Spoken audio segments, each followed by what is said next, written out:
ఒకప్పుడు బంధాలు, బాంధవ్యాలు, రెస్పాన్సిబిలిటీస్ ఉండేవి, బాధ్యత. ఒక ఉదాహరణకి మా అమ్మ నాన్న నా కొడుకు నేను పెంచాలి, నా కొడుకు నేను చదివించాలి, వాడి కోసం నేను ఏదైనా ఇల్లు వాకిలు కట్టాలి, వాడు చదువు కావాల్సిన డబ్బులు సగజేసుకోవాలి, వాడు మంచిగా బతకాలి, నా కూతురు మంచిగా బతకాలి అనేటువంటి భావంతో తల్లిదండ్రులు ఉండేవాళ్ళు ఒకప్పుడు.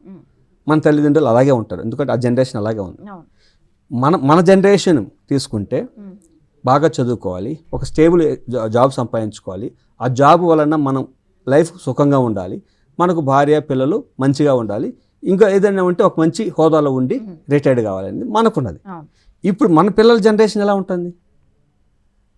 ఇప్పుడు నేను ఇటువంటి నా కోరికని ఎంత త్వరగా తీర్చుకోవాలి, నా నాన్న నాకు ఏమి ఇస్తున్నాడు, ఏం కంఫర్ట్స్ ఇస్తున్నాడు, నాకు అది లేదు, కంపారిజన్, వాళ్ళతో ఇలా లేదు, వీళ్ళతో ఇలా లేదు, నా ఫ్రెండ్స్ ఇలా చేసినాడు, నాకు ఇలా లేదు.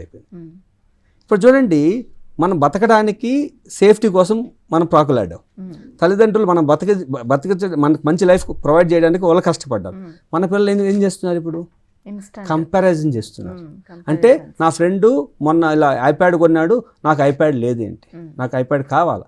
అరే మీ నాన్న యొక్క శక్తి సామర్థ్యం ఎంత అని ఆలోచించింది కంటే నాకు అది కావాలి, తీసేస్తావా లేదా, లేదంటే తీసేసుకోకపోతే నేను కాలేజీ పోను, స్కూల్కి పోను అని మొరాయిస్తున్నాను. అంటే ఇప్పుడు ఉన్నటువంటి మనస్తత్వాల్లో మార్పులు అనేది స్పష్టంగా అర్థమవుతున్నాయి. ఎందువలన? ఇక్కడ మనం గమనించాల్సిందంటే మీడియా అన్నది చాలా ప్రముఖ పాత్ర పోషిస్తుంది. ఒకప్పుడు వ్యక్తుల యొక్క శ్రమ, వాళ్ళ యొక్క సామాజిక పరిస్థితికి, వాళ్ళ యొక్క ఆర్థిక పరిస్థితులకు అనుగుణంగా ఆలోచన ఉండేది. ఇప్పుడు సామాజిక ఆర్థిక పరిస్థితులు వదిలేసి కోరికలనే ప్రాథమికంగా కనిపిస్తూ కోరికని తీర్చుకోవడమే జీవితంగా భావిస్తూ జరుగుతున్నటువంటి వ్యవస్థగా మారుతూ ఉంది. ఈ యొక్క జెన్జీస్ కానీ జెన్ ఎక్స్, ఈ జనరేషన్స్ అన్నీ కూడా లైఫ్ అన్నది ఏంటంటే what they want to do it.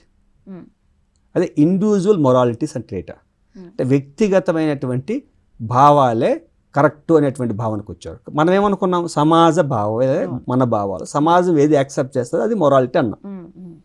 సమాజంలో ఉత్తమంగా బతకడం అనేది మన తల్లిదండ్రులు అన్నారు.